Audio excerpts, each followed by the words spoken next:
Welcome to the Star Wars Brothers podcast. I'm Cliff Boyd, and I'm here with John Boyd. I'm John Boyd. Andrew Shepard. And I'm Bruce Shepard. John, I don't think you need to talk softly anymore. That was just earlier when you were peeking out. It's fine if you want to. Go along with our smoothing. Okay, I won't talk softly. Okay. Well, maybe a little. Man, my vibe just got shaken. That peaked again. Sorry, listeners. So, this was someone's first episode, John, and it will be their last. They're like, okay, not listening to that podcast. That hurt. It would have just been a matter of time anyways, Cliff. That's true. Okay. I know. We don't have good retention according to Podbean, but whatever. we have 3 or 4 that we know listen. So, John, what's going on? What you drinking there? I'm drinking some, some kind of drink mix in water. Some kind of drink mix? Like a little powdered drink mix. Oh, okay. In water. Like Crystal Light or something like that. Something like that. I thought you just didn't want to give anyone free advertising or something. That's right. It is in a great value water bottle. There you go. Hey, so Walmart. There we go. Hey. Not just a whole lot of new stuff going on. Just super busy with work, traveling all over the place. And Where are you traveling? Just all over the state. Okay. All right. A lot of traveling right now with what we have. It's interesting. Going on. I thought that in this new position you were going to be able to do a whole lot less of that. Are you still at home every night? So I'm home every night, but I'm good. On the road every day. Gotcha. Okay. All right. Well, how many Star Wars books have you listened through? I'm actually halfway through my second one now. Are you really? What are you reading? So I'm actually reading. Oh, what is it? It's a newer High Republic. Don't Book that recently came out. John. It's I can't wait for everything. It might be a while before we get to those. You're right. That's pretty far in the future, probably. Yeah, it takes place long before, Skywalkers and stuff like that. Yeah, cool. How is it so far? Okay. It's okay. Well, that's all disappointing. Right. It's no Dark Disciple. It is not, and the narrator is not as good either. I'm obviously listening. Okay. And there's been a few parts. I was actually listening to it in the car with my son, and I was like, "Oh, I'm gonna listen to this later." Okay. Because right. I don't want to have that talk yet. Have those right now. Again. Again, yeah, sure. Oh man. Well, I will recommend a couple if you want to, and they wouldn't interfere with anything we're going to do probably ever. I mean, not that the High Republic stuff will either. You're right. That stuff is. We're never going to get there. I'll forget it by the time we get there. It took us over a year there. just to get through the Clone Wars cartoon, right. And we're still not done with that. So yeah, it's been like a year and a half. I think on our initial path, it was supposed to take us 3 months. It was 13 weeks or something. Yeah. Back when we were doing 8 episodes a week. Yeah, right. That was a little too intense. Slightly ambitious, yeah. No, Drew was always like, I can handle it. That's fine, guys. I'm good. What was I going to say? Oh, yeah. So the book is From a Certain Perspective. Yeah. And what it is, I've mentioned this before. I don't know if I mentioned it on the podcast. I may have. It goes through all these side stories of the original Star Wars movie. And is it considered canon? It's canon. Yeah, it's canon. And so one of the side stories is about the other droid. You remember the Jawas are in their sandcrawler and there's 2 droids, and they don't pick R2-D2. They get C-3PO and some little red droid, right? I think it's a red R2 unit, and it blows up on its way out. Well, there's a story about that droid and about that whole interaction from the droid's perspective. It's a little short story. It's super cool. And I don't remember them all. There were a bunch of Cantina, because there's all these different characters in the Cantina, and there's a whole subplot of what's going on in the Cantina at the same time. that Obi-Wan and Luke are there, and you kind of see that going on in the background of this other story, if that makes sense. So super cool. Highly recommend it. There's a backstory for the performers in the cantina as well, which is really neat. But anyway, so what were you saying? This one I'm reading, it's interesting because, everything that I guess probably all three of us really know of Star Wars is mainly based off of something around the movies, clones and all this. So this is right before all those take place. And sure. We've talked a lot about how the Jedi on this are, kind of not always on the up and up because of the way these clones are used and stuff. And there's none of that present in this. And so it's a little interesting. It's okay.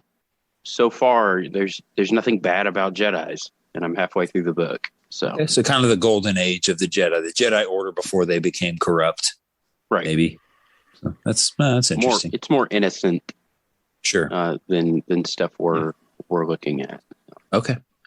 Of course, Drew, you played that game. Oh, I can't think of it right now. Knights of the Old Republic. No, I've not played that one. I want to. You did. Well, yeah, John, on my I know list you've played that, right? I've played it, but not in any length. I think I played it on. Really? Was that the one on Xbox? Okay. Yeah, and it's on iPad now. I think it's like $10. Yeah, I don't think I've played it in much length. Highly recommend. It's not canon anymore, I don't think, but it is. It doesn't matter because it takes place like 3,000 years ago. So, all of the Star Wars elements are still there. It's kind of funny because it's like, okay, 3,000 years ago, the Star Wars universe looks very similar to what it does now. Like 3,000 years is a long time. But I still it's awesome. Great game. Highly recommend it. I never played through the sequel. I started it, never finished it, but the first game is incredible. It's got a great story. Really cool. I don't want to say too much because the story is one of the best parts of it, but highly recommend y'all do that. It's a very good game. Okay. I just downloaded recently Star Wars Republic Commando. Oh yeah. On what? On your iPad? Switch. It's on Switch. Switch. Oh yeah. Cool. I've not really played it. I know my son, I saw him playing it, but okay. I did download that just to have some Star Wars games on there. Very cool. The Knights of the Old Republic is probably on Switch as well. It might be better to play with a controller. I think it would work just fine with touch controls if you wanted to do it on your phone or on an iPad. But that's good to know. Anyway, okay. Yeah. And I'm looking up from a certain point of view, and this looks really cool. It's great. Highly recommend it. It's like 30 or 40 different stories, something like that. Yeah. It says read by a full cast, and there's like 30 names here. Yep, it's excellent. Different people, and I think there's some famous names in there too. I feel like there's one or two that really stood out to me. It's like, oh, they're reading this. So, okay. They actually just came out with one for Empire Strikes Back as well, and I have not read that one yet. It's actually I checked it out from the library, but I never got around to listening to it. So I'll do that sometime probably. He's in here. Yeah. Okay. All right. John, is your tooth fixed? Can't see. Oh yeah, it looks like it is. So it's mostly fixed. It looks a little off. But he said the way it was fixed last time led to the reason it broke this time. So he gave it a little bit of a, I don't know what you'd call it. Whoop. A little whoopy at the end of it. Yeah. And that helps it stay stronger apparently. So, but it's fixed. You know what, John, though? Every dentist I've ever had has looked at my mouth and said, well, I noticed this work that this other dentist did, and I don't know why they did it like that, but whatever. We do it. Every dentist comments about my previous dentist's work like they did it all wrong. Just means it gets better every time, I guess. I guess so. That more expensive every time. I'm pretty sure every single dentist, and I've had several, every single dentist I've ever had is always like, this last dentist you had, they sure messed your mouth up, No, it was actually pretty cheap to get fixed as well. I was kind of surprised. Okay. Well, I do have dental insurance. Yeah. I mean, it was Okay, I was kind of worried it was going to be a lot, and they were like, Sure. "Yeah, $50." I was like, "Sweet." Wow, cool. Okay. So the dental work I'm about to have done is not $50. Yeah. I went to the dentist. Been my first time going in like 3 years. I used to do cleanings every 6 months. Kept up with it really good. Haven't gone for 3 years. And there is a lot of work to do. I actually found on my tooth a gum line cavity. I thought there's like, almost looked like a popcorn kernel stuck in my tooth or something. And I looked closer. There's a little tiny hole. Oh no. So, not a hole all the way through or whatever, but just like you can just see it's a visible cavity. You wouldn't be able to see it on here, I don't think, but it's right over here. So I went to the dentist. I was like, well, I've got this thing. I haven't been in 3 years. I probably need to have you just do a whole extensive checkup and get on a schedule of cleanings again or whatever. And I walked out of there with an estimated cost of about as much as our last car cost. And I don't have dental insurance. We have an HSA, so we're fine. Gotcha. But it is gonna be expensive. There's just they're actually gonna redo all of my old fillings, and that was something actually that my previous dentist had said as well. They were like, these are going to last you a little bit longer, but pretty soon these fillings are going to deteriorate. We're going to have to redo them. We don't need to quite yet, but we're going to need to soon. And that was, more than 3 years ago that they said that. So what this dentist is saying is consistent with what I've been told in the past, but man, it's going to be a lot. They told me the entire procedure is going to take 3.5 hours. Wow. And so they're going to give me nitrous and let me swallow a Valium, which I've never done before. I'm not sure. I've done basically the only drug I've ever done is caffeine. So, so that's going to be interesting. So, no, you get NOS. Yeah, I don't think I've ever had it before. It's because I've got my wisdom teeth. I've never had to do that. Obviously, they put me to sleep when I did my knee surgery. But that's it. So some people take a Valium. Is what they get high off of in Tommy Boy. Oh, okay. Limit. Yeah, that's right. I'm stoned. They're just laughing about it, and all of a sudden, just the blank expression, "I'm stoned." I was talking to somebody about Chris Farley the other day. Man, I loved his humor so much. It's such a sad story with him, but he has some funny stuff out there. Drew, you Chris Farley person? You like Chris Farley at all? I've seen a few things, especially his Saturday Night Live stuff, but I've not. Yeah. That's what I know him for mostly. Okay. Yeah. Seems like it's what most people know him for. Tommy Boy's a very funny movie. My favorite is Almost Heroes. And then Black Sheep is also. Yeah, Black Sheep's good too. Those are all very, very those funny. three. Beverly Hills Ninja, I remember liking as a kid. Yeah. I am afraid that won't hold up if I try to watch it again. And I'm guessing Chris Farley is that ninja. Yeah. Oh, yeah. Yeah, he's very funny. Yeah. But apparently lived a really sad, depressed life and died during the production of his final film from a drug overdose, self-medicating away his depression with, drug abuse. So sad. Hey, listeners out there, if you're depressed or sad, go get therapy. Don't do drugs. That's right. For real. It's not worth it. All right. Drew, what's going on? So 2 weeks ago, it was both of our anniversaries here. So my wife and I, we went, for the listeners who don't know, Cliff and I have the same wedding anniversary. So my wife and I went to this little town in the middle of nowhere called Eufaula, Alabama. And if you've never heard of it, don't worry, I've never heard of it either until we decided to go and visit a place called Providence Canyon. It's maybe an hour south of Columbus, Georgia. And what had happened over like 200 years ago, just incorrect farming practices, irrigation practices, it actually carved out a miniature canyon in the land because there's so much of that red Georgia clay in there. And so it just carved out a canyon where you can actually walk and run through it, through the base of it, and look up, and the canyon's probably 30, 40 feet high in different places. And it literally just looks like a Grand Canyon, a small Grand Canyon.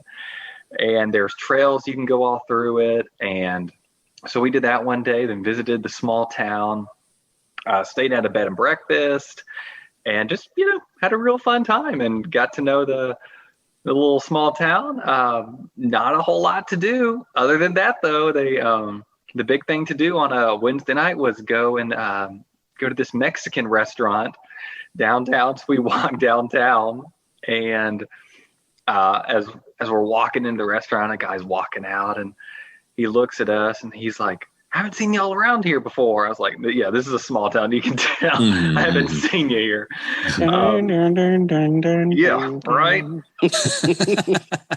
And I'm thinking that's a bed and breakfast too. I was like, "Oh man, I've never been to one of these. I don't know how this works." Yeah, but, sure. But we were like, "Hey, well, what's really good here?" And he was so funny. He's like, "Well, to be honest, my wife comes here and she likes it. My daughter likes it, but I wouldn't feed this crap to my dogs." I was like, "Good to know. Good to know." And this Mexican restaurant was the funniest restaurant I have ever been in. Really? They served everything. I mean, to call it a Mexican restaurant is not doing it service. They had Philly cheesesteak sandwiches. They had onions rings on the menu. Like it was great. We're like, I don't know what this place is, but just maybe Mexican restaurant just means run by Mexicans, right? Everyone there was as white as me that was working. Oh, really? Yeah. What in the world? So I was like, "Honey, we need to come back here again tomorrow night. This place is fun." Oh man, that's crazy. Yeah, had a good time, but that's what we've been up to. So that means all three of our anniversaries are in July. That's kind of cool. Oh, yeah. Nice. So what are we year wise? John, I know you're 13, right? Yes. Because you were married 1 year after me. Correct. Drew, the three of us siblings, my sister got married in 2006 in the summer. Next summer I got married. The next summer, it was summer for you too, right? Yeah. You just said July. Yep. So 3 summers in a row. Oh, that's three cool. of us got married. And I'm 14. So John's 13. I'm 14. What are you, Drew? 4 years. All right. Cool. Well, that's great. It's pretty cool that, hey, maybe they destroyed some things in the environment, messed up the land a little bit, but created a cool canyon in the process. That's maybe right. And now it's a state park. So. Yeah, whoa. Oh, okay, man. Okay.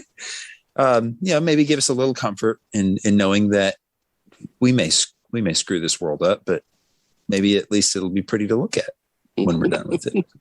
Right. Like 200 years ago, Americans did this to the land. Let's make a park out of the country. Yeah, right. Look at all these fossilized masks. People like to pretend global warming didn't exist, and now we can go diving in this beautiful underwater Miami. Look at this city. These people used to live here. Can you believe it? Mommy, what's the symbol on the side of that barrel? Oh, that means it's toxic, honey. It's something we don't have anymore. Something we don't have anymore. Oh, man. Yeah, it'd be kind of fun to dive through the city of Miami. Yeah. I think that'd be neat. Can you imagine diving and swimming between 2 buildings? It'd be incredible. Let's, rev those engines. All right. It is time for Ore Wars. Oh, whoa. Who's going first? I'll go first this week. Okay, so for our listeners, I don't really explain this most week, and it's probably pretty self-explanatory when we get started, I guess. But I give you 2 things. You tell me, you pick one, and then you explain why you picked it. And so you can use whatever standard you want. whatever direction you want with it. And at the beginning of this, I was assigning a winner. Whoever had the best answer would win, but that was stupid. So we don't do that anymore. We just do this for fun. All right, Drew. Han Solo or Indiana Jones? Oh man, I love Harrison Ford. I got to go with Han Solo though, and that's hard for me because Indiana Jones is a scientist. I mean, I love science, but with Star Wars, I got the sci-fi, which I like a little bit more. There's probably an equal number of quotable lines that he said in both, but I don't know. I just think his role in Star Wars as Han Solo, and just again, I think it's part of it's what it's carried over to the fact that more people that I know have seen Star Wars than probably Indiana Jones. So that I don't know. That's hard. That's rough. But I'm going to go Han Solo. Okay, great. All right, John. Mace Windu or Nick Fury? That's really tough as well. I'll be honest. That is a really tough one because I'm Nick Fury. I'm Nick Fury on this one. Okay. I don't like how Mace. I don't know. It's tough for me. He is kind of out there as a Jedi Master. Seems very strict on things until it fits his what he wants to do, right? And I don't know. I feel like it's kind of his fault that Anakin went bad, partially. So you're picking sort of as a reaction to your dislike on things about Mace. Yeah, I am. Rather than your like about things about Nick Fury. I mean, I like Nick Fury too. Nick Fury's okay. I mean, at the end credits when Nick Fury pops up on things, it's fantastic. Of course, yeah. Yeah. I like him as a character as well more. Honestly, he seems like a more developed character than Mace Windu does. Okay, cool. All right, Drew. Lando Calrissian or Troy Barnes? Oh, I love this. Troy Barnes. Okay. And because Troy Barnes has done, or at least the actor has done, Lando Calrissian. Exactly. So sort of in that way, you get the best of both worlds. But from Troy and Abed in the morning, I mean, gosh, we were talking about this just the other day, John. I started watching some of these episodes of this is Community for anyone who doesn't know. And we were watching it, and I'm dying laughing watching this show, Community. And I just all the different cinematic shout outs and ways they do things purposefully to be meta. I just love it so much. So yeah, Troy Barnes, because you get Lando Calrissian but so much more. Okay, cool. Yeah, so is he the actor? Yeah, he plays Lando Calrissian in Solo. Yeah, but he's also Troy. Yeah, right. He's also Troy in the show Community. Gotcha. Troy Barnes in Community. So, and it's a good thing Drew got this one right because absolutely. You would never like it was Lando. It was Troy Barnes. Sounds like a normal dude. And y'all know what a diverse actor too. He's also Childish Gambino. Do y'all know who Childish Gambino is? No. This is a America. rapper. Have you not seen? Yeah, This Is America. That's all I know of the whole song. Kind of a disturbing music video. It is, man. That's a weird one. You need to watch. Just search for Childish Gambino. This Is America after the podcast, and you'll see how diverse Troy Barnes really is. From playing Lando to being this, and in Community, John, he is nothing like the Lando character that he plays in Solo. He does a good job with Lando, but he is a goofy, hilarious, funny guy in the show Community. So I think that's how most of us, well, maybe not most of us, how a lot of us were introduced to him and knew that actor for a long time. And Childish Gambino was very, not in a bad way, but was very off-putting. I guess that's kind of Can something be off-putting in a good way? Well, it was off-putting to me in a good way. I've seen that, I watched that This Is America video several times. I think it's a really, really cool. Cool is the wrong word. It's impactful. I found it very impactful song. Anyway, John, Count Dooku or Saruman? Count Dooku. Wow.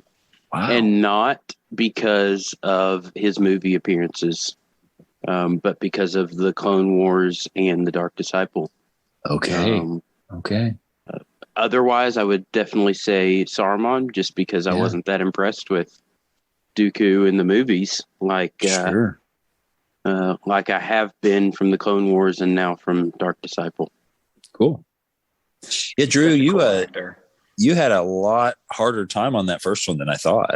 I thought Han Solo versus Indiana Jones. Like, I almost didn't put that in because I thought it would be so obvious that we're going to pick whoever gets that's going to pick Han Solo. I love Indiana Jones. Until Crystal Skull came, I could watch all of them. It would have been close until you thought about Crystal Skull. Then it's like, no, no, can't win. The music in Indiana Jones 2 is wonderful. Like, there's so many quotes like "Sneaks, I hate snakes." I mean, just there's so many good things he did in that one too. So, Dr. Jones. I mean, I love Indiana Jones so much. But. Sure.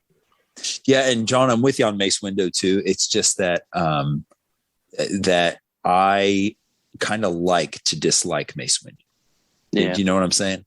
Like, he kind of ticks me off a little bit, and I like to be ticked off at people when I'm watching a movie. You know, feels like that's kind of what they're going for sometimes.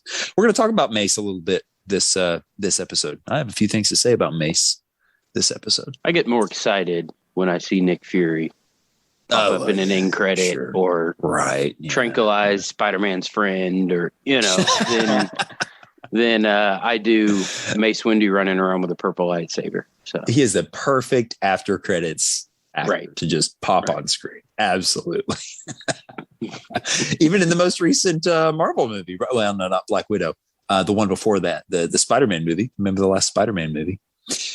Spoiler alert, Nick Fury is apparently off in space somewhere helping Captain Marvel. So maybe we'll find out more about that at some point.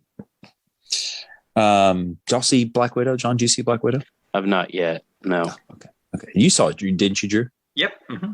Okay. But so we were going to rent it, and we're eventually going to get to Dark Disciple. But we were going to rent it that night that I was going to go see a movie. We're like, let's just stay in and watch a movie.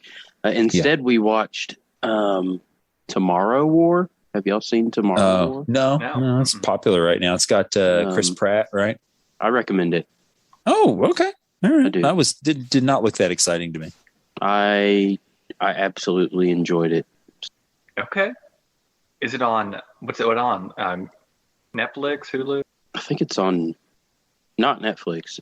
I think it's either on Hulu or Amazon. Okay. Because I watch on Amazon, Hulu, and Disney Plus are pretty much my main streaming services. Cool. All right. Well, speaking of Dark Disciple, we better get into it because there's really a lot to discuss, and we've probably spent too much time on the front end here. Yeah. But I'm gonna try to get through this story summary. I'm gonna do a story summary. There's a lot to say, but what I did is, as I read through the book, I wrote a sentence here and there. As I got through what I kind of considered a section, I was like, okay, well, I'll summarize that. So I'm just going to go through that. I don't think it's going to take too long. So beginning of the book, the Jedi Council decides that they're going to assassinate Dooku, hire an assassin to kill Dooku, despite the fact that that's not really the Jedi way for the greater good. And they decide that they're going to use Voss to do that. The Jedi Voss. We've been introduced to him in the series already. In an episode or two, he was in an arc or two. He's revealed to have a power called psychometry. And I don't know if we knew that about him yet, but it basically gives him the ability to touch an object and see its past. He has limited control over exactly what he is shown by the Force, but he can touch an object and learn a little bit of something about its history. I think there may have been a moment where he used that in the cartoon as well. Anyway, he gets called out to be the assassin, and Yoda's force-sensitive insight leads him to suggest that he team up with Ventress. So Obi-Wan tells Voss that in coaching him on this mission, he says, hey, Ventress is really hot, and so you should flirt with her and exchange some verbal barbs back and forth to try to get some trust with her, because she likes that sort of thing. And using some subtle force manipulation to keep things smooth, Voss meets up with some bounty hunters and gets some tips on what her location is. And it's actually Boba Fett and his crew that give him some information, and he's able to locate Ventress. Well, he pretends like he's going to go after the same bounty that she is, and the bounty escapes. She's really annoyed at him, and she doesn't like him, and she blames him for the fact that her quarry got away, but she notes his attraction to her. And in thinking about that, she actually calls him a laser brain, which is, I thought was kind of funny. He uses his power on some of the target that got away. So Ventress had a piece of the target's armor, and he uses his power on that armor to find them. He tells her it was just a lead that he had. And then he teams up with Ventress to catch the bounty. She also decides that she thinks he's pretty hot. And so after she catches him checking out her butt, they join forces. So they do some jobs together, and Voss pretends that he's not a Jedi because he doesn't think she'll work with him if she knows. There's some sexual tension, but pretty soon it turns into him starting to care about her, and he starts feeling guilty about deceiving her. The Pikes, the crime syndicate of the Pikes, hire them to save somebody's wife and children from the Black Sun. They succeed. They get paid double. And as they leave, they notice that the Black Sun is arriving. And Voss is pretty upset about that because the Black Sun is about to wreak some havoc on the Pikes. He ends up telling Ventress that he's a Jedi. She says she already knew. And Voss ends up telling her everything. And she ends up taking him to her Night Sister planet. She realizes in talking with him that she is guilty of killing Voss's master, but she lies to him about it and says that Dooku did it, and they kiss. She trains Voss in the ways of the dark side, and she is very ruthless in doing so. They learn more about each other through this process and fall in love. And eventually she puts him up and makes him face this innocent, ancient underwater creature that her sisters used to have to face as an initiation into their order. Her sisters, of course, have all been wiped out since then. So this planet is basically empty of life, or at least empty of her sisters. Maybe there's the Maul guys on the other side of the planet still. This creature is called the Sleeper, and he kills it. It's an innocent creature, and he kills it. He abandons the Jedi Order. He destroys his comm link, and he stops showing up to meetings with Obi-Wan to check in about the mission. Obi-Wan ends up going to Yoda. He didn't know what's going on. He just knows Voss isn't showing up anymore. Yoda makes a comment, something to the effect of, hey, sometimes you've got to walk away from what seems good. You got to walk a dark path for the greater good. From Yoda. Yoda says something to that effect. They end up getting some intel that Dooku's going to attend a party, and so they go there and face off against him and General Grievous. But at the end of all that, a lot happens there. But Voss ends up getting captured, and Ventress escapes. Voss gets tortured, and Dooku intends to use him as his dark side ally going forward. Well, Ventress isn't going to have it, and Ventress hires Boba Fett and his crew to go in and rescue Voss, and spends all of her money doing it, or at least she offers all of her money for them to do it. Ventress ends up, Boba Fett's team basically holds off Dooku and is able to distract him while Ventress goes in and confronts or gets into the prison cell with Voss, but let's see. But Voss basically turns against her because Dooku has revealed the truth about the fact that Ventress is responsible for his master's death. He did that to win him to the dark side. So when Ventress shows up, he tries to kill her rather than leaving with her. Again, Boba Fett's team holds off Dooku, and Voss and Ventress come out of the prison that Voss is in, and Voss saves Dooku. Everybody leaves. Boba Fett could have just left and abandoned them all, or abandoned Ventress to the planet, but Boba Fett does decide to save Ventress. Ventress ends up finally going to Kenobi, and he tells Kenobi about Voss, and then goes back to bounty hunting. Well, she ends up going with Desh, who is one of Voss's closest friends, Kenobi and Anakin, to go before the council. And Yoda offers her a pardon to basically go and save Voss from the dark side. Windu is not very happy about that, but she agrees. So Ventress, Obi-Wan, and Anakin team up, and they follow a lead on Voss. He's apparently being used as a captain in the Separatist fleet now. But when they go to confront Voss in one of these ships, they find Dooku there instead. Well, Anakin ends up fighting with Dooku, but they locate and extract Voss from a prison cell. Apparently, this whole captain thing was a ruse the whole time. Ventress, though, still doesn't trust him. She thinks that he has turned to the dark side and is a lost cause. And she tries to kill him. But Obi-Wan ends up defending Voss against Ventress, and then they all end up having to run away to survive. Well, Voss does help, and even then, after Voss assists them in escaping from Dooku's ship, Ventress maintains her distrust. Well, Voss ends up earning the Council's trust, and they start sending him to steal supplies, and sending on different missions for the Jedi. He goes to steal supplies from an asteroid, but then ends up going off by himself and apparently discovering that bombs have been rigged to explode. So they have to get out, and they don't get any of the supplies. Voss ends up going out and finding Ventress in a bar, and he tells her that, hey, I'll leave the Jedi Order after I take Dooku down. And finally, she begins to potentially start trusting him again. Voss, Obi-Wan, Anakin, and Desh are then sent on a mission to destroy a listening station, but they find it abandoned, and they start to suspect that there's a leak. They also discover that the bombs from the last mission were Republic issue, and so they suspect Voss is that leak. Well, Yoda actually confirms this because he has a power that we learn about called soulometry, which basically, I don't know if it's actually called that, but it's basically the ability to touch a person, kind of like Voss's ability, but he touches a person and he can basically see into their souls. And find out, if they're good or bad or whatever. The council considers assassinating Voss, but Obi-Wan protests, and they end up tasking Voss with killing Dooku as a test.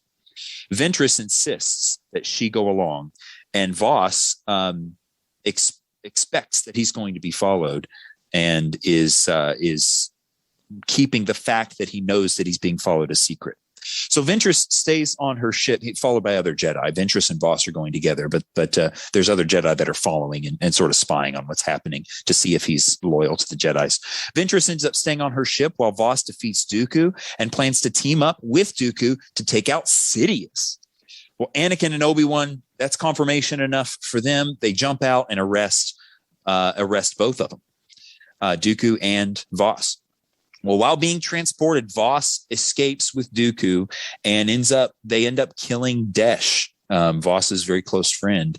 Really, Desh ends up killing himself because he uses his stinger, which means he dies. Then Voss hurries up his death rather than having him die slowly. He goes ahead and finishes him off quick. Voss brings Dooku to Ventress's ship, and she's pretty ticked off about it. Voss continues to leave her uninformed of exactly what his intentions are. Well, a Republic cruiser goes after him, shoots him down. They land on Christophsis, but then they end up escaping on foot. Ventress calls the council and says that she believes that Voss is going to complete the mission. So she's still got some faith in him here. Windu orders Obi-Wan and Anakin to kill Voss and Dooku and anyone in their way. Well, they hide in a tower and they wait for Darth Sidious, to come in and aid them and basically get them out of there. Dooku has contacted his master. A Republic onslaught ends up collapsing that tower on them and severely injures Dooku and Ventress, who are both carried by Voss to an inner chamber of the tower. Dooku tells Ventress of their plan to kill Sidious and that he intends for her to die as well, and for him and Voss to rule side by side. He reveals that Voss has made some vows to become a Dark Lord, which she wasn't aware of. Well, Ventress ends up confronting Voss about this and begs him to stop seeking the darkness and to choose the light, which makes her realize that this is the very thing that she is doing in that moment. And she ends up being filled with warmth and peace as a result. She sees Dooku reach up to kill Voss, but she pushes Voss out of the way, takes the Force lightning on herself, and then Voss pulls out his lightsaber and redirects it back at Dooku, has a chance to kill him, but instead of killing him in cold blood, he retracts his lightsaber and declares his identity as a Jedi. He goes back to Ventress, and Obi-Wan and Anakin pop in, who apparently have witnessed all of this. They detain Dooku, and Ventress ends up dying in Voss's arms. They declare their love for each other, and then he promises her that he's going to choose the light from here on out. Well, Sidious extracts Dooku, so he gets away, of course, because, the movie Episode 3 has to happen. And Voss ends up admitting everything to the council. Obi-Wan actually steps in and defends Ventress as the savior of both Voss's life and his soul, as well as the entire Jedi Order, because she ended up, through her influence on Voss, stopping the mission to assassinate Dooku, which apparently, Jedi Council, of course, never should have done to begin with. And so he's basically saying, hey, she saved us, because look what we were about to do. And thankfully we didn't end up going through with it, because she was able to turn Voss to the light again. Assassination is of the dark side, and they were wrong to turn to it from the very beginning. Well, eventually Voss is trusted enough, again, to accompany Obi-Wan. They bring Ventress together back to Dathomir, her home planet, to be laid to rest among her sisters. And during this interaction, they can feel that the dark side temporarily relents its opposition to them while they let her sink into this dark liquid. I don't know, something weird goes on there, but that's basically it. Let's see, how long did that take me? That wasn't too bad. That was obviously a longer summary than normal, but I think a good review of everything that happened there. If you read the book, or if you didn't read the book, hey, spoiler alert. I guess you don't have to now. Tell me what you guys thought about this book. Wow, it was a roller coaster. It really was. From the very start, like chapter 1, where we have Dooku basically destroying this species, women and children, and him basically not caring one bit. That basically set the tone pretty spot on for the book. It was a roller coaster ride to where I really didn't know what was coming. You just laid out the whole plot right there. So, but I would think, oh well, Voss is good now. Okay, we're on the right path here. Nope, no, now he's not. Now he's helping Dooku, and now we're deceiving the council. But now especially the second half. I want to say the first half of the book did not a better job, a different job of maybe pacing the story. The second half, it felt like, was constant. I couldn't hardly keep up. Not in a bad way necessarily, but I wasn't sure what was going to happen. The first part, I had a pretty good idea of like, okay, oh, it's cool, it's exciting. But the second part was just a free-for-all, it seemed like. Sure. All over the place. So John, what did you think? Initial impressions? I'm very glad that this was not put into a basically Clone Wars miniseries. Really?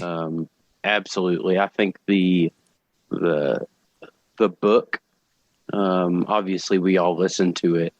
The way it was written, the way it was narrated, the more almost more intense, I think, having it read the way it was than if you had watched the Clone Wars cartoon.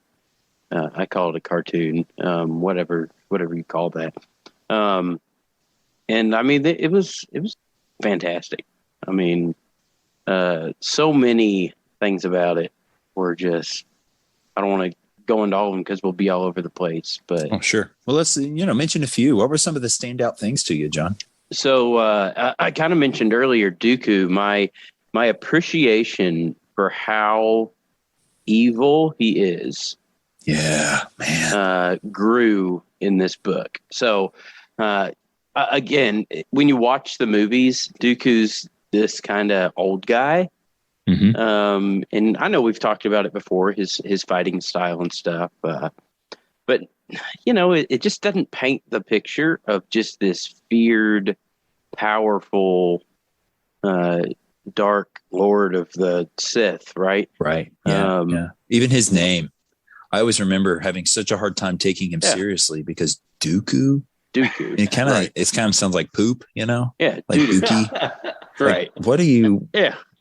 Dookie? But Dookie? This, the political side we see of him, and then the torture. I mean, he was an awesome villain in this book. Yeah, the torture actually was really disturbing. This is not a book for kids. No. And again, I don't think we would have been able to do it justice had it been the Clone Wars series. You would have seen him shock, right? And I alluded to some of the it wasn't not at all explicit, but it did talk about some things of a sexual nature that I felt like added to the story in an overall good way. That made it feel very real and believable, right? About them falling for one another, is it kind of the way that it described their attraction to each other, like even him like checking out her butt and them talking about how hot they think the other person is and all of that. Mm-hmm. You can't do that in a cartoon, Now, did y'all watch the little clip I sent you though? I did. Story reels. It was just a section. We don't have all the story reels for this. Those haven't been produced, but they did a story. We've got the story reels for, what was it? Just for the scene where he's initially trying to win her over by hunting down a bounty with her. After the bounty. Yeah. And I thought that scene was really cool. I was like, man, after reading the book, I think it would be really fun to see the series. And I think you're right. We would miss out on a lot of detail, but I still think it would have been maybe, I feel like it would have ended up being a 10 out of 10 arc. I would have not read the book and I would have watched the show. Right. Yeah. Sure. And so it would not have, I don't think it would have had the impact to me that it had with it just being. Well, there's always a chance they'll still make it. Right. I think this is the only arc, this and the Dathomir comic that we're going to read are the only arcs that haven't been produced at this point, Well, no, the other story reels, Utapau, I guess there's a few. There's like maybe 4 total arcs that haven't been produced that were actually written. Did y'all listen to that little clip at the end after the story was over? Yep. Where it was like George Lucas's daughter was involved in writing this? It's pretty cool. And writing the episodes anyway. She's not the author of the book, I don't think. No, Christie Golden is the author of the book.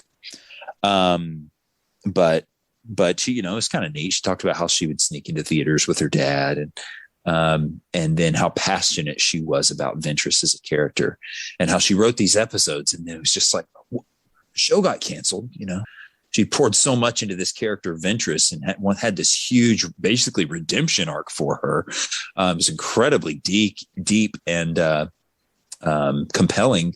And that never got to produce it. So finally we get the book. Drew, what do you think about Ventress after reading this? Was this a fitting end for her? I've actually thought about that a couple of times, and I think the answer is yes, because there was no end in any of the movies with her. There was nothing in the movies about her at all. So we've gone through so much in the Clone Wars with her I think she's been here since season 1. So something had to happen. So, for the listeners that don't know, she did just sort of drop off, honestly, the last couple of seasons. There's not been anything. So we have talked about on here a few times, like, well, where'd she go? What's going to happen? So to a degree, the fact that something did actually happen, I actually really appreciate that we are able to figure out how her story ends here, as opposed to just thinking she just drifted off into the mythos of Star Wars. But with that said, I do like how she was redeemed. I've always liked her, and that's personal. I get that. That's her character, how she was always a little bit flirtatious with Obi-Wan. I've always liked that side of her character, how it sort of addressed that a little bit too in the book, how she said that she was too consumed by the dark side. And there was definitely some scenes in the Clone Wars that you saw that, where she would go crazy with the dark energy, the dark power. So for her to know that she sort of got pulled out of that, and we saw a little bit of that with the Clone Wars, the interaction with Boba and that arc there. But to see it actually come more towards the end of her life and see how she could actually help someone with her knowledge of the dark side, but not to be consumed by it. I thought it was a pretty good ending, actually. John, Ventress? Yeah, so I thought it was great the way it ended. To Drew's point, I remember us discussing the flirting between her and Obi-Wan. Yeah, when she was first introduced, and how that was brought up. How Obi-Wan was like, exactly. Hey, this is what she's gonna do, right? And to have that come full circle was fantastic. I like that it was a return to the good side, right? She was not always evil. She had a Jedi train her. Mm-hmm. And so it was a return after all these years, and that's kind of a theme in Star Wars is this return, like back to your good side. And I even liked the end, how, they're good and they kind of embrace the dark side a little bit, to help Ventress's body be taken by the dark. Now, it's not the Sith, it's the dark side. And I like the difference there. Sure. And it kind of shows that you can have both. Mm-hmm. You just can't go all the way, right? Sure. You go all the way. And Ventress kind of explained that. She's like, hey, we don't need to be Dark Lords of the Sith here. What we need to be is we've got to know when to stop, right? We got to know how far is too far. And while I maybe don't morally agree with that in real life, right, it was still great to see. I love that aspect of the Force, here, though. So. Like, it's okay. Like, it is the Jedi are not right about everything. Exactly. Yeah. And they despise the dark side so much because of what it can lead to, that they don't understand it. And don't understand some of the benefits they could probably get from it. And it's called dark. It doesn't necessarily mean bad side. It's creepy. Right. It's dark, but it's not Sith. And I like the difference there. Yeah. And how in Ventress's death, Obi-Wan is kind of a witness to some of that. Now, I do think, though, that maybe there's some of the dark side that's not so bad, but even they didn't think it was too far to bring up this innocent ancient creature and murder it, and for no good reason. Obviously, that's not good, right? That's bad. That's just decidedly bad. This creature who's not hurting anybody, he's not harming anything, the last of its kind, probably in existence. Yeah, they're just going to disturb it from its sleep and murder it for no reason. Like, no, you don't hunt for sport. You don't kill innocent ancient tentacle creatures. It's not right. So even Ventress's acceptance of the dark side, I feel like is still wrong. It's still something they shouldn't have done. I did think it was neat, though, how to me it seemed to confirm something that we've talked about, where it's like, hey, if you're a Jedi, if you just stick with the light side, you're going to peak at some point, and you're not going to be able to be any more powerful.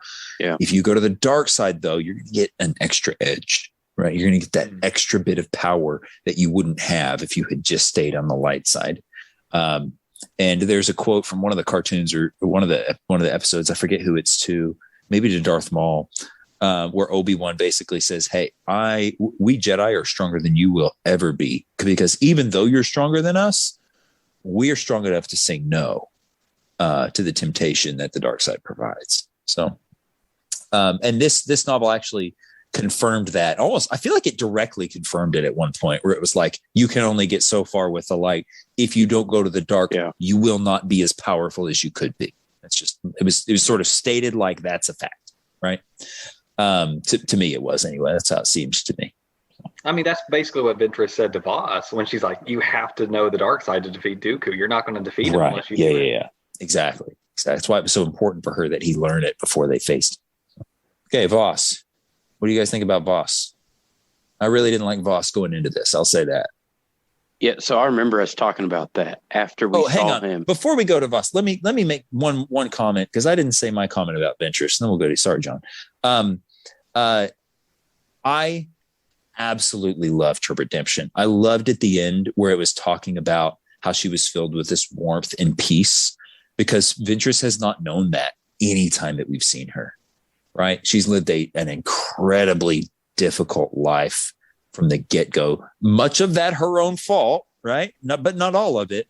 But at the end of the day, for her to be able to turn to the good, I just feel like is just a great human message in general. It was what Darth Vader did at the end of his deal, right? What Anakin, I guess, did at the end of his deal. Anakin's basically Hitler, right? I mean, he's pretty bad.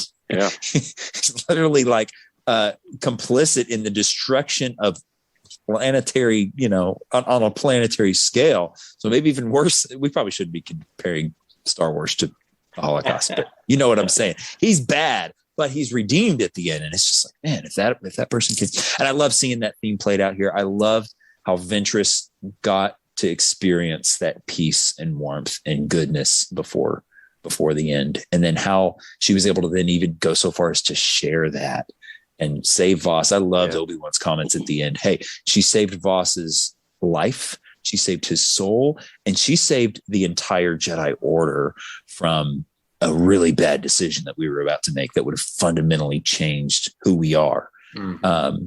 So anyway, okay, John, Voss. Yeah. So, one more thing now that you brought it up, the whole Vader death, right. In the similarities there, when he's dying, you can almost see that same type of warmth, right? Absolutely. He's not troubled about it. He's right. You know what? Tell your sister you're right. Yeah. And they're still good. And so comparing that was pretty fantastic. But right. All right, yeah. So Voss, when we first talked about Voss, I remember I don't think any of us were just I didn't like it at all. Nope. No, we're like this like Native American type cheesiness about him. Nothing against Native Americans. We love Native Americans. No, that's fantastic. The portrayal of him was almost offensive. Yeah, almost offensive, and I didn't even care much for the whole touching things and that we saw. But I loved it all in this. Yeah. And even to the point of I started looking more at Voss and he's of course introduced in the Phantom Menace. You shared that link with us. Introduced. Yeah. He's like a background guy. Right? That is canon, though. That is Quinlan Voss. You're right. Now it wasn't canon at the time, but they were like, "Hey, that's canon Let's use this guy." And all the theories about why Voss didn't engage with Qui-Gon at that point, and then reading this book and understanding that Voss was this undercover guy, it all makes kind of sense. Yeah, you're right. That's that. True. He didn't engage because he was on a mission. And would have blown his cover. Right. And again, I'm glad they didn't make it a Clone Wars TV spot because I would be afraid that Voss would have been that goofy character we saw before instead of what we saw him as in this book. I agree. I did go back. Go ahead, Drew. Sorry. I was just going to say they definitely gave him that persona in the beginning of the book. At that first mission, they sort of introduced that. And John, I was worried at the beginning because, again, like you said, none of us liked him. And so when it started like that with his sort of attitude and just demeanor, I was like, crap, I can't handle a whole book full of this. So, but it changed, and it changed especially when he started getting to be with Ventress. Because even at even when he was doing the Jedi Council, before they gave him this mission, it was still just like this demeanor is just grating to me. Yeah. But seeing the change that he went throughout the whole book, that was actually one of the things that I loved the most, was seeing him and Ventress and their relationship. Obviously, that's part of the huge part of the book, but just seeing him change with her changing too, that made it. So we talked about Ventress's redemption. Voss's was such a cool point in the book when he turned off his lightsaber, and you can almost hear, of course but Luke does the same, right? And says the same words. I am a Jedi. Oh my God, of course, Luke says like my father before me. Yeah, right. That's that. But I heard that when he said that, I was like my father before me. I was thinking it. It was so cool, the comparisons there. Where absolutely. Luke had that same opportunity, right? He could have killed him right there. And now that the other movies have come out, we know that that basically would have helped with the whole Sith process. Sure. If he had struck Vader down there. And it really would have probably solidified Voss's evil, right? There probably would have been no turning back had he followed through with that assessment. Had he killed Dooku, maybe he would have been the one ended up as Palpatine's apprentice for a while, right? Right. Now, as I was reading the book, I got very frustrated when the lightsabers were, I think it even described it as centimeters away from Dooku's throat on more than one occasion. And you never go and just end it, right? It's in movies where people are pointing guns at each other and nobody's shooting. All it takes is pulling that trigger, right? But in the end of the book, I became okay with it because it potentially was that conflict going on, right?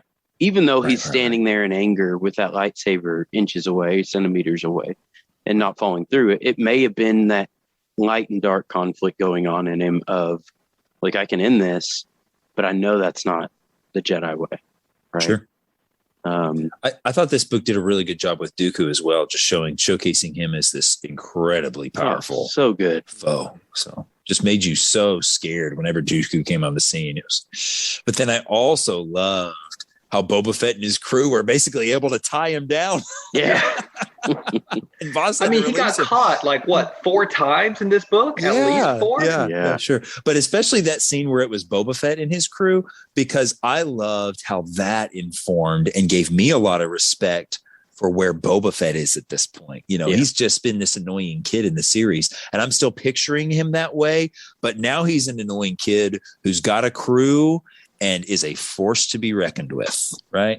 Their crew basically took down Dooku at his home base, right? Mm-hmm. And that's pretty incredible.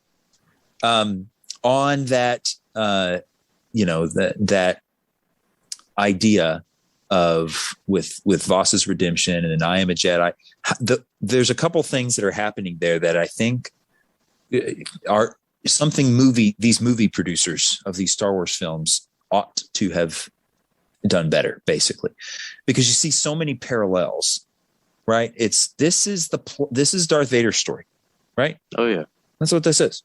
This is the redemption arc, but it's the way that it's done here. It's like the movies inform the story and make it better, right? And maybe even in reverse a little bit, where now when I go back and watch the redemption in the movies, it's going to be like, okay, now I'm really seeing this theme, and that's making it more and more meaningful.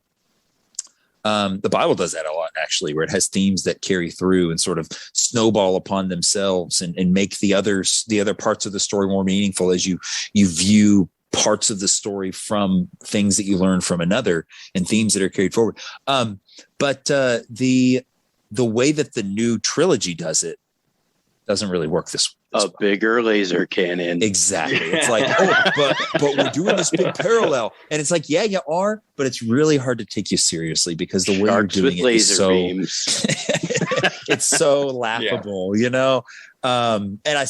y'all, we listeners know by now that we love the new trilogy, but that element of it, of the silliness of how identical it is in repeating the plot of the older films and doing the same thing over and over, is a little bit frustrating. But here it's not. Here it's done so well that they sort of inform and strengthen one another, because they coexist. So you bring up a good point, the whole coexisting with the movies. And after I read this, I went and watched just some scenes from episode 3. Really? Okay. Because I was thinking about this stuff, and the how Obi-Wan wanted to save Voss so bad, right? Throughout this, he was just very disturbed at the Jedi Council being like, all right, we'll kill him, right? We got to execute him, and going through all that and talking him out of it. And then when you finally see in episode 3, when he realizes Anakin has turned, and he says, only this deal in absolutes, I'm going to do what I have to do.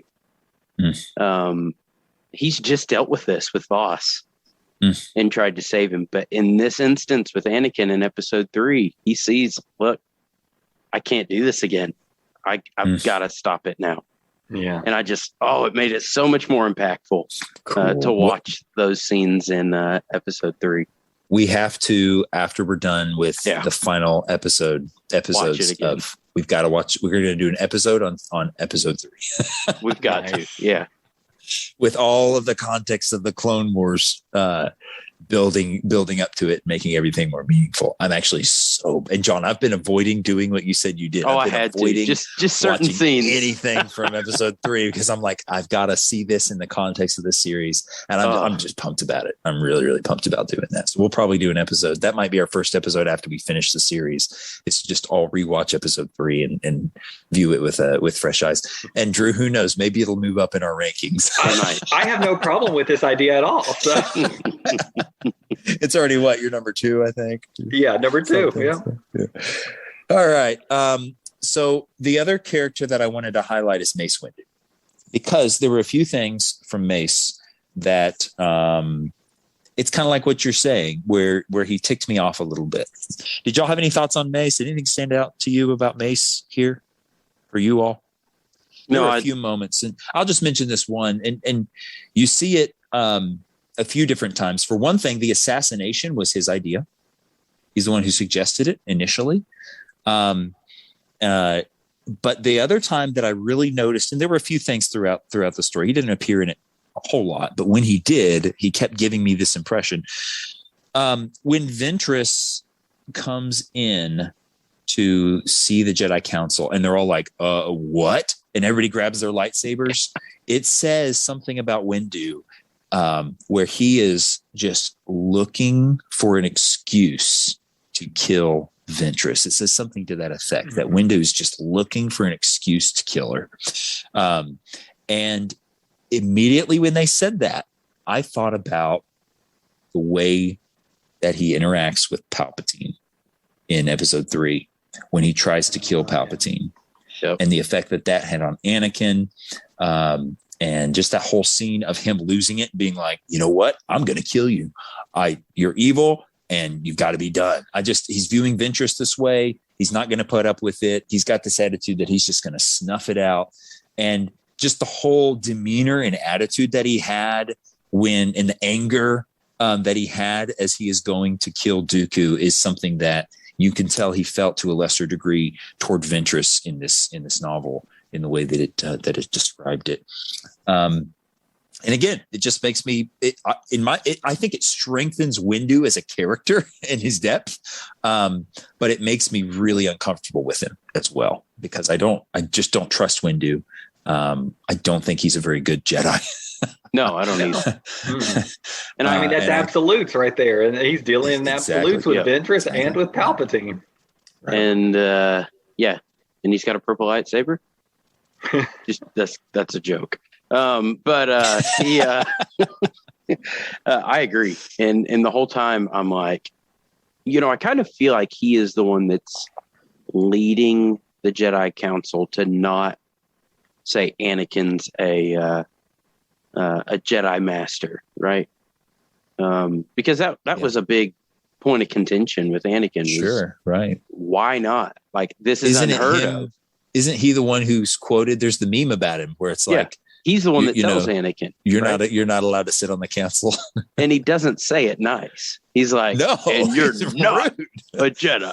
It's like, who are you to say who can be a Jedi when you're so eager to assassinate people out of anger? Exactly. Like, yeah, sure. What in the world? Right. Yeah, I was pretty disappointed with Yoda here as well, but I liked being disappointed in Yoda. Yes. I liked the fact that you see Yoda give in, and then I liked the wisdom of him realizing it at the end and being like, "Yeah, we did the wrong thing here." So, and we're starting to see that in the Clone Wars as well. I think where he's realizing, we didn't go about this the right way, and I've made a big mistake. And it adds to the whole craziness on Dagobah. Absolutely, I was about to say that he's done. He's broken. He's broken and realizes that he's to blame. So probably more. He accepts more of the responsibility than he probably should, of course. Right. But definitely is troubled by the decisions that he made when he was on the council and what that did to the galaxy. What else? Anything else? The sound effects were cool. This is very surface. The audiobook. Yeah, sure. The audiobook. The spaceships, the light, everything was very well done. Oh yeah. The Star Wars themes and stuff at different times in the movie was absolutely or in the book was very good. Very it's that good. You feel like you're watching the movie. That's right. It was. The voice acting that was I thought that was fantastic. Like, especially I think the most impressed when he did Boba Fett's crew. Because hearing Bosk, his impression of Bosk, I was like, that is spot on with Clone Wars. Yeah, so kudos to the voice actor. I'll see if I can look up his name. We should mention it. That's part of the issue I have with the Star Wars book I'm going through now is the voice actor is not great. And a lot of the voices are the same, and they're very whiny. And not like Dark Disciple. It was a pretty big letdown after listening to Dark Disciple. Yeah, it's Mark Thompson. Mark with a C. Mark did fantastic. Yep, I wonder what else he did. Mark, why don't you send us an email? Mark, if you want to appear on the show, you're welcome to. We'll let you go through all the voices one more time. Can you imagine if we got to interview Mark Thompson on this podcast? That would be the coolest thing in the world. So there was one thing that I sort of did start to wonder a little, and it's never really answered, but with Dooku trying to get Voss to join him and defeat Sidious, do you think he was genuine with that, or do you think that was just a ploy to just get out of a situation and kill Voss eventually? What was that again? Say that again. I'm sorry.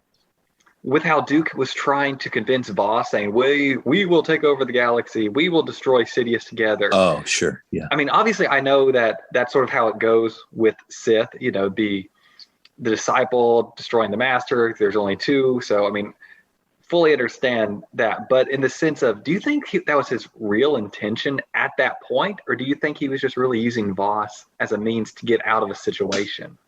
It didn't feel genuine to me. In listening, and then the almost one of the turning points was when he was like, "Well, this is my assassin."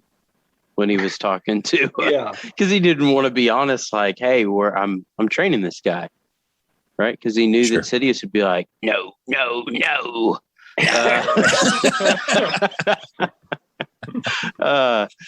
And the whole rule of twos, and you have to get permission for stuff like that. But it didn't feel genuine to me. I think it was a couple of things. One, he knew it was really upsetting the Jedi to have Voss not cooperating with them. And then also, I think it was a means to an end. At least that's the way it felt to me. Just, I'll get rid of him when I'm ready. Yeah, maybe a means to an end. I do think Dooku has in the back of his mind that he wants to overthrow Palpatine at some point from the get-go. So maybe he sees this as a potential opportunity to do that and has some legitimacy to that. I don't think he ever intended to share his power with Voss at the end of the day. But yeah, I don't know. I think it is true to what his actual intentions are overall. Palpatine didn't have much of an appearance in this book, but I will say this small moment. I loved when they called him and he was just a jerk to Dooku. Like, well, maybe I will, and maybe I won't help you. Yeah. Because then they're in this desperate situation. They're cornered. They're about to die. He's like calling his master to send some reinforcements, and his master just blows him off like, you idiot. Yeah. You shouldn't have gotten yourself in that situation. Yeah. Maybe you'll die and maybe I'll help you. Who knows? Guess you don't, and they obviously ends up extracting him and saving him. But that manipulation tactic of Sidious it was just a great characterization. They could have just had him send a message, and never had Palpatine react to it, but it's just a perfect reaction. Get your assassin to help you, Lord Tyrannus. Yeah. So, hey, what did you think about Desh's death and character? So, what did you see in your mind's eye when you thought about Desh? I want to know that. Not what I have seen since I've looked it up. Let me just say that. Okay. I saw almost. Have you looked it up, Drew? Yes. Okay. Yeah. Okay. Initially, I saw almost like a lizard-like creature, maybe kind of funny looking, with like a scorpion thing. Like, right. Yeah. I imagined a giant fuzzy blue hornet or something. Right. Something not doggish. No. Yeah. Right. Definitely like a hound. So dog. for listeners, the pictures of Desh Don't look at them. They're terrible. Before you read the book. Well, I'm going to tell you what they are. It's basically just like a dog's head on a human body. Fluffy It's blue dog. Stupid. Fluffy. So stupid looking. It's like it's kind of like the shark people. It's just like a human body with a shark head. I'm Quinlan's best friend. And then I was so confused when I actually Googled the image. I was like, this isn't right. What? He's supposed to have some kind of stinger. What is this dog man? Yeah. And I guess the stinger's like in his hand or something. Yeah. It And kind of pops it out. And it's like, what? It's like kind of a Wolverine claw. Yeah. This is my impression. So Expect Quinlan to be like, who's a good boy? Like, or John, have you played Assassin's Creed? I have, but it's been a while. And you have, Drew, I know. Oh yeah. You know the blade, the assassin blade? That's kind of how I imagine the stinger, where it just slides out from the wrist. After that scene, that's kind of what I gathered as well. But where it said, I think he knocks his wrist back or something, and yeah, exactly. the stinger's exposed. But before I was thinking he had like a stinger, like on his butt, and it was like, I was thinking like some kind of tail with a tail. Right. But that he was a dumb character. Is that what you were asking, John? Yeah. So I liked the character. Oh yeah, until that, and I liked the idea of he's got a stinger, and like that's how you die with honor, and it's going to kill you when you have to use it, and he uses it to try to take down his best friend. Yeah, you're right. Crazy. And then he kills another Jedi with it. Oh, and so the thought as he is dying in burning pain, he's watching another Jedi die. Yeah, he did have that tiny little moment where he was like, where Voss finished him off, and he thought, maybe this is him trying to show me mercy. But he also said, maybe my friend is still there. Like, maybe it's not, or maybe he really dark. Just wanted to stab me. Like, I mean, that was a pretty intense. That was an intense scene. Yeah. Right. Right. Desh seemed like a nice guy. So as dumb as he looks, he'd be pretty fun to hang out with, I think. So. I wish he didn't look like a wolf man, though. He's so stupid looking. Again. It's so bad. Good. No, I think it's all just fan art. I don't know if there's any official art out for Desh. Do you? I saw something that looked kind of official. It didn't look as bad. It looked more werewolfish. Yeah. Okay. But it's still. Yeah, I just did a Google image search. I didn't dig that deep. As soon as I started seeing it, I was like, okay, I can't look at this. No, I gotta just stop. Pretend like. I'm glad I waited till the end of the book. This is messing it up for me. Yeah, I'm glad I waited until like yesterday to look at it. Because, I waited until that scene. I think I paused it during that scene where his stinger came out of his hand. I was like, Wait, what are we dealing with here?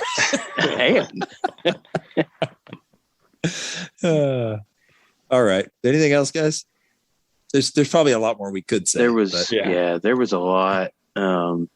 It's a long book. I mean, only would have spanned 8 episodes of the cartoon, but man, the novels really dug deep. It's like 11 hours total or something of listening time. Yeah. So, great. All right. Well, I don't know that we do. We can rank it. Why don't we rank it? That's fine. Let's rank it. 10 out of 10. 10. 10. All right. It's pretty good. Have we done a unanimous 10s? Probably. I don't know. Maybe there was one. I don't know. I feel like we did. Fantastic. Yeah, it was great. Great. Highly recommended. I would say, I don't know if it's quite among my absolute favorite books, but it is the book that I have enjoyed reading more than any book I've read in a long time. Now, have I read many books in a long time? No, I actually hate reading, but hence the audiobook. It's the audiobook. Yeah. But I did really, really enjoy myself. It's awesome. It's clear from our discussion. Cool. All right. So next week or next recording, next episode. By the way, did you guys know, this is crazy. This is episode 41 of our podcast. Wow. 41. That seems like a lot. Yeah, it does. Like if I see a podcast that's 41 episodes, I'm like, oh, that's a serious podcast, right? Like they did 41 episodes. They're not messing around. Serious. They're doing something right there. Yeah, right. Yeah, they're sticking with it, Guess you could say it's getting pretty serious. We got the emails. I don't think so. I'll double check. I didn't check before this. I think I can check on here. No voice actors. I mean, man. That one guy was so consistent for 2 weeks in a row, too. Well, he might have. we I weren't. didn't check before this. So, all right, I'm going to have to do this on my phone, but I'm doing Zoom on my phone. So hopefully, can y'all still hear me? We can hear you. Does it still say recording on screen? It says yes. Okay. I hope it is. Let's look at the emails. Oh, we do. We've got an email. Well, sort of. Let's see. This is from Tyler. I don't know what this is in reference to. Oh, he's got one more order. Remember, he had that email about the orders, the different numbers. And so here's order 67. Revise order 66. I meant to say bill all Jedi for reimbursement of the clone army. That definitely would have destroyed him. Bill. Stupid autocorrect. Please disregard order 66. Whoops. Sorry, sir. Thank you, Tyler, for that for that email. No, order 67. 67. Gonna be hearing from a collection Bill the agency. Jedi. So we will defeat them financially. All right. So we've got this Son of Dathomir comic series that we're going to read next. It's going to be harder to listen to. Tyler, yeah, I can't listen to that. Speaking of Tyler actually was able to find on Amazon where you can order it, and it's all together in one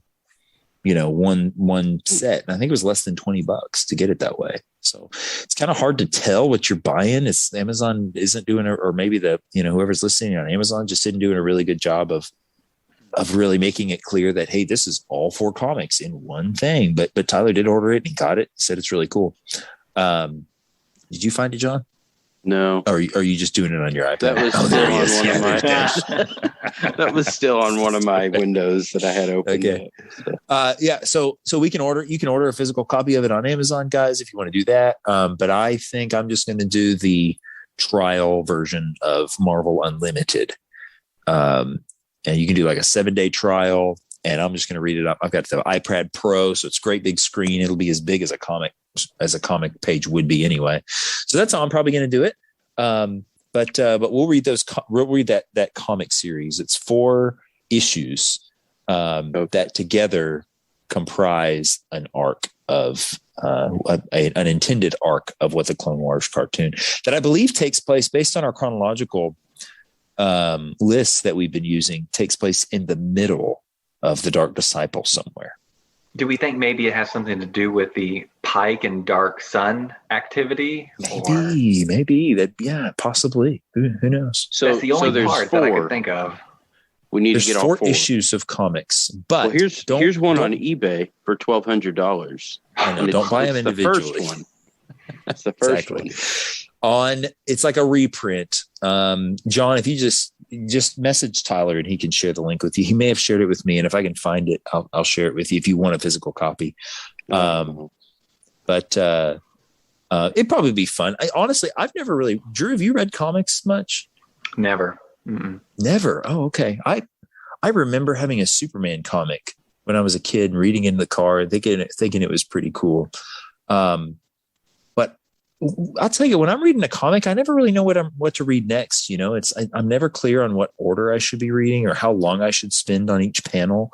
Like, do I just read it and then do I just stare at the art for a while? Am I just burning through the text as quickly as I can? And I come to a pane and it's like there's 4 bubbles in it. I'm like, which do you read first? What order did they say? So maybe we'll learn about it. Maybe it'll make sense. But comics are kind of confusing to me. So we'll see how this goes. So there is I don't think this is what we want to do because it's not official. But there is a Star Wars audio comic of Darth Maul, son of Dathomir. Yeah, I wouldn't watch that. You can do what you want, but it's 40 minutes. Drew, I think you've watched some of those, haven't you? I don't know. What is it, John? I'm trying to. Let me turn this off real quick. We can hear it coming through the speakers, by the way. Okay. So it is well, that doesn't look good at all. Yeah, I can see good enough. I think we know what we're doing. What you're saying. Okay. Yeah. Gotcha. Kind of goes and all narrates each of the boxes. Oh, right. I see. Okay. Which is kind of cool. Maybe good to watch after. I kind of want the experience of like sort of the artist's intent. It's one thing to do an audiobook because it's still at the end of the day just words, right? It's Sounds the really words well done. that were written. Yeah, that might be fun to watch after. I think personally for me, I want to read the comic. I want to kind of just try to wrap my mind around how comics work. Yeah, I've done the Darth Vader the story that way. So video where there's a guy sort of doing that, John, and it's Darth Vader's. I think it takes place like between episodes 4, 5 or 6. Yeah, I have a Darth Vader comic that I got for free on my phone. Okay, that I've looked at. So yeah. And he just sort of does like a summary of them. It's not like box by box, but it's more a summry of it. So, hey, y'all do which. Those are go cool. ahead. Sorry. Yeah, y'all do what you want. If you'd rather consume it that way, do whatever you want to do is fine. I think personally for me, I'm gonna read the comic.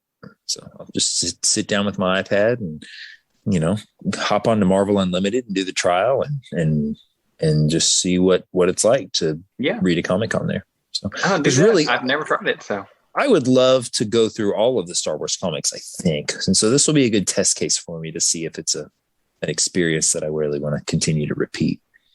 Or maybe even something that we'll do together on some of the comics. I don't know how many tie-in things we're going to have to Star Wars Rebels when we get there. But it is that on might Kindle. be something we want to consider. If you have a Kindle device. Okay. How much is it? It's like $10 or $20 or something like that. Let's see the series. It doesn't actually tell me on this because I'm not.